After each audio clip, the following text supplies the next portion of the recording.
Connor O'Neill is a gambler who secretly bet $6,000 on his father's account and is now severely in debt with two bookies. In order to repay the debt, he is told by a corporate friend that he must coach a baseball team of troubled fifth grade kids from Chicago's LA housing projects in exchange for $500 each week for 10 weeks. Worried only about getting his $500 check, Connor shows up at the baseball field to ragtag bunch of trash-talking, streetwise inner-city kids called crack babies who live in their projects where people have to sit on the floor in their apartments to avoid stray bullets. Connor's efforts are hindered from the onset by the fact that he does not have 9 kids to make up the team. One kid having altered his birth certificate to be younger, and another G-baby who is far too young to play. The kids tell Connor it is because the teacher, Elizabeth Wilkes, is making several boys finish a book report. Connor visits the teacher, but his life is threatened repeatedly by his bookies for not paying his gambling debts. He is visited by the mother of 3 boys that are allowed to play in exchange for his tutoring them. Connor works to get the team support each other and stop trash-talking each other's bad plays, but the team nevertheless loses its first game 16-1, which fosters hostility between the players. Connor brings them together by buying them pizza and leads the team to win their second game 9-3. The team starts to come together as Connor tries to handle a romance with Wilkes. Connor risks everything, makes a $12,000 bet with a new bookie to cover the $12,000 debt he owes to the other bookies. His stress, already high and from his gambling debts, runs higher at the baseball field because one of his players is pulled from playing after a competing coach questions the boy's age. Connor takes offense to the league president's threat to be removed after he voices his objection to his team having to wear ratty T-shirts while the other teams have full uniforms. In protest, he announces it was that last game which draws dissension and resentment from his players. Connor barely wins his $12,000 bet, pays off all his debts, and is pressured into making another bet for $24,000 using $12,000 winnings. Connor connects with the kids and finds it harder to leave than he thought it would be. He surprises them with second-row seats behind Sammy Sosa to a Major League Baseball game. He stops gambling, his relationship with Wilkes grows, he gets new uniforms for the players, and he assumes a fatherly role in leading the team to the championship game. Just after Connor drops the kids at home after winning the pre-championship game, G-Baby is struck and killed by a stray bullet in a gang fight, which leads Connor to want to forfeit the championship game. After an emotional funeral service, the team rallies together to win the championship game in the name of their fallen team. Alrighty, so here's a short clip from the video showing how the kids were fighting and didn't really support each other as teammates. But after a little bit of coaching from Connor, they come together as a team and learn to support each other even when they don't necessarily make the best plays. Hey, I'll kick your ass, Hey, cool. What's going on? All right, let me break it down to you right quick. Andre say he catch any apple ball, anybody can throw it. Coffee say that's bullshit, you a buster. Andre say roll up, bitch. Coffee say I'll give you one more gun if you catch this ball. He threw the ball. Andre caught it. Andre say pay me my money. Coffee say you a cheating bitch. No way. Coffee say you a motherfucker. Okay, I got it. Thanks. Okay, I want everybody to take a position. Let's go. Let's go. Let's go. Let's practice.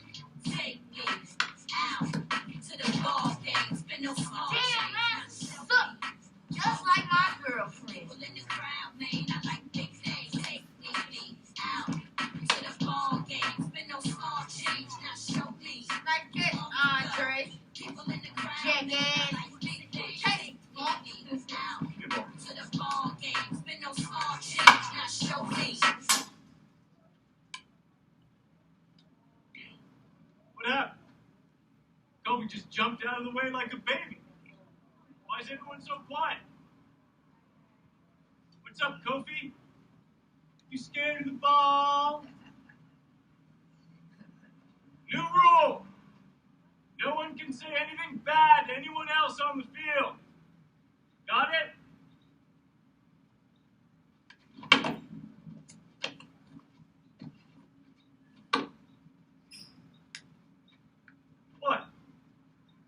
talk shit, you got nothing to say? Let's hear it. Got it. Ah. Where do you say, hey, Jamal? It's cool, Jamal, man. Don't worry about it. So as you can see, at first when Andre missed the first ball, they were very critical of him. Kofi calls him a jackass. But when Jamal misses a catch, they were supportive of him. So this shows how they grew together as a team and really started to support one another.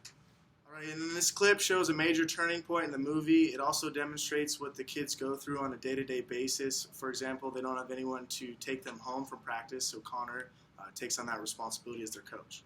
Let's take a look.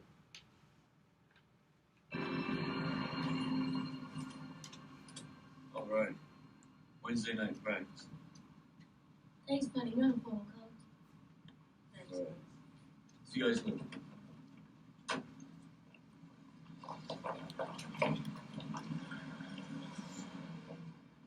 Hey kid, can't come in there right now. How long it's gonna be? No. Jamal, what's up?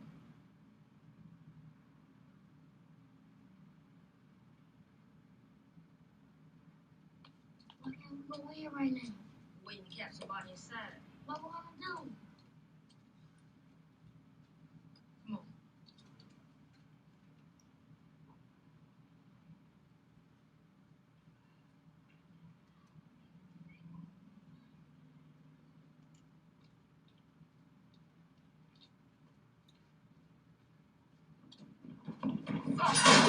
Shit, come on!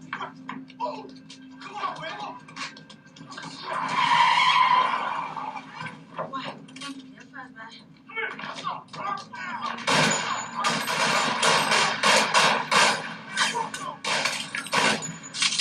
Oh, no!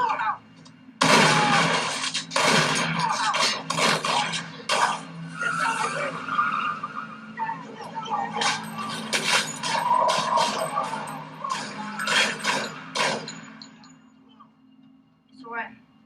We're okay. G, we're okay.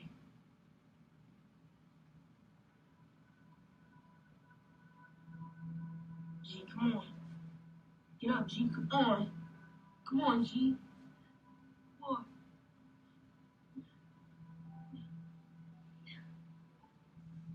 It's okay. We'll just wait for somebody to come. It'll be okay.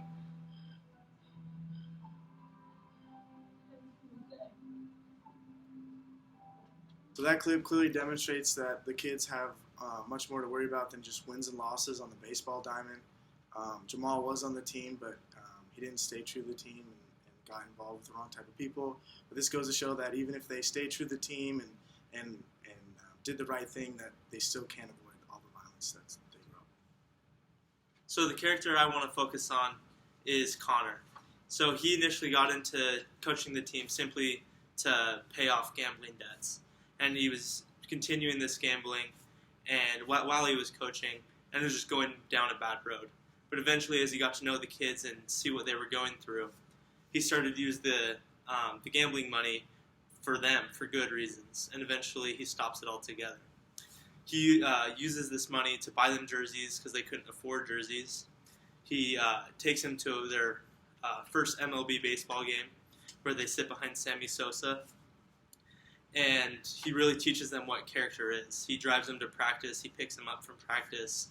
He serves as their first real role model. He becomes a father for the majority of the kids. The aspect of Connor's character that I most admire was his selflessness. By the end of the movie, he really doesn't care about himself. He cares about the kids. And any good team, any good coach really depends on a coach that is selfless. I've had coaches before who were kind of selfish, and I've had teammates who were selfish. And I can tell you that that's the most destructive thing to a team and the most destructive thing to character in general. So that's why I admire Connor's character, simply because he was the most selfless character in the movie, and he really cared about those kids a lot more than he did himself. So one character in particular that stood out was Kofi Evans, and we see in the beginning that he really doesn't have a regard for others. You know, he sleeps on the floor in his apartment, doesn't care much about school, and then throughout the movie, we really see him change through the guidance of Coach O'Neal. You know, Coach O'Neal starts to have this selfless character, and so does Kofi as well.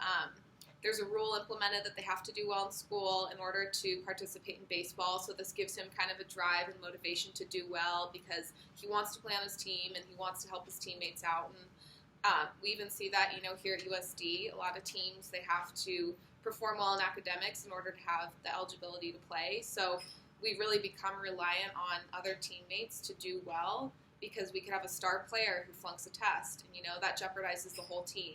So with Kofi, we kind of see that transition go through, and he develops into this selfless character. All right, so I want to talk about G-Baby. I think he's one of the most important characters in the movie.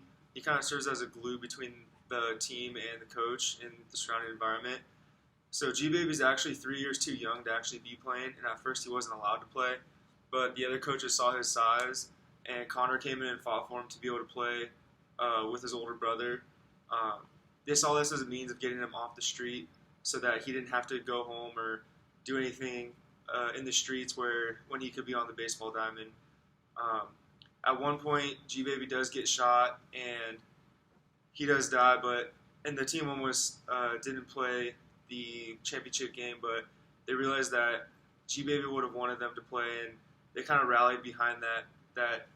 He was that kind of guy where he only wanted what was best for the team, he wanted what was best for everybody else, and so he wanted everybody else to be able to win the game in his name because that's what he would have won. G-Baby is kind of the underdog story, and that his character after he passes away does pass on to the rest of the team, and he only wanted what was best for the team.